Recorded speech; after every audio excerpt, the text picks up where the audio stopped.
Let's jump into the MLB now, though. Before we get to our picks, Brett, 'cause we have a couple interesting ones. I'm going to give out a lean that I was very close to pulling the trigger on, but as I've been over a few times on this, I just mentally have a very hard time taking over-unders if I'm going to take the under. And in baseball, it terrifies me, especially in a hitter's ballpark like Houston. They have two strong pitchers on the mound of Lance Lynn versus Zach Greinke, who are having very strong years. Their ERAs are both sub 2.5. I think Lance Lynn's under 2 in his own right. But Houston's a hitter's ballpark, and Houston's lineup has that ability to put up 4 or 5 runs and make this a 8-run game where it finishes 5-3 or something like that. So under 7.5 at plus 100, I think is fantastic value. I can't bring myself to take it though. You know what I want in baseball, Higgins? I just want the Rays and the Yankees to play every day. That's all I want because that series has brought fireworks, suspensions. It's brought great quotes out from managers.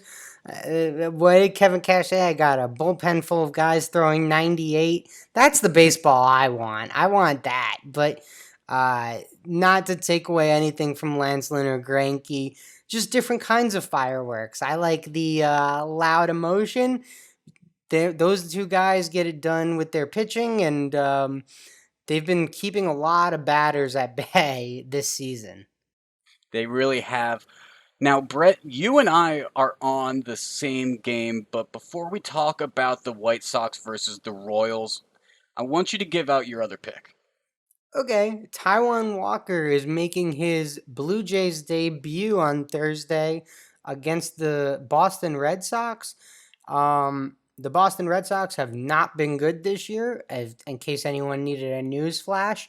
Actually, the dude that leads them in home runs is now on the Padres. So, I just think it's a spot where I'm fading Boston.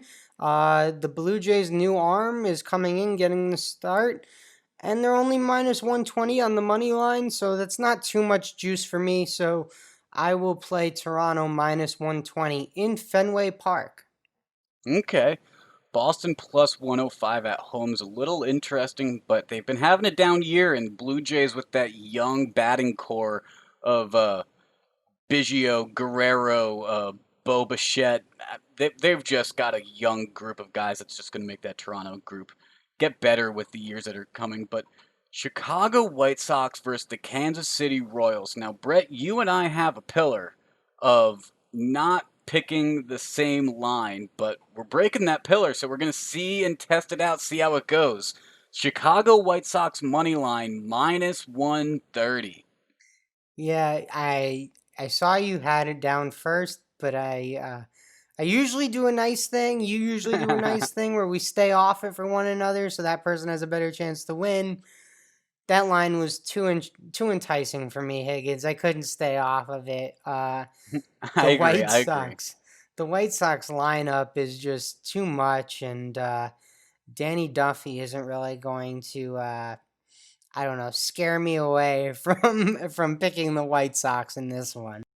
Especially since the last time that these two teams played was rather recently, obviously, I mean, because there's limited scheduling in this shortened MLB season, but the White Sox took 2 of those 3 games, and it was a 5-2 win and a 6-5 win, and then Kansas City in the one that they took was a 9-6 win, so Kansas City's bats were still going. Kansas City has Dylan Cease on the mound, who has a good year going at a 3.00 ERA. I think he's going to keep it going. I think the White Sox are definitely the right pick here. And at minus 130, I still like that value. Yeah, no, I totally agree. And then Higgins, I just want to mention something really quick, but this weekend, Madison Bumgarner making the start in San Francisco for the Diamondbacks. That might be a spot where I actually play Arizona. I think there's going to be a little emotional boost there. So look out for us on social media on that one. And while you're bringing up probable pitchers, we did not have a line for this game on Thursday yet, but Mike Clevenger is supposedly making his debut with San Diego on Thursday against the Angels. And the Padres have been playing very well, and the Angels Not so much. He's facing off against Andrew Haney, so I think Clevenger might have himself a win in his first start. I'd say I'd be leaning on that Padres. It'll be interesting to see what that line is, though. I mean, Will Myers' undisclosed injury was put on the 10-day IL. It'll be interesting to see how they reshuffle, but they did get a few first basemen in Mitch Moreland and Aaron Nola to fill up that corner. Yeah, and I mean, the Padres are probably the winners at the deadline, so Big I winners. yeah, exactly. So I wouldn't be too afraid.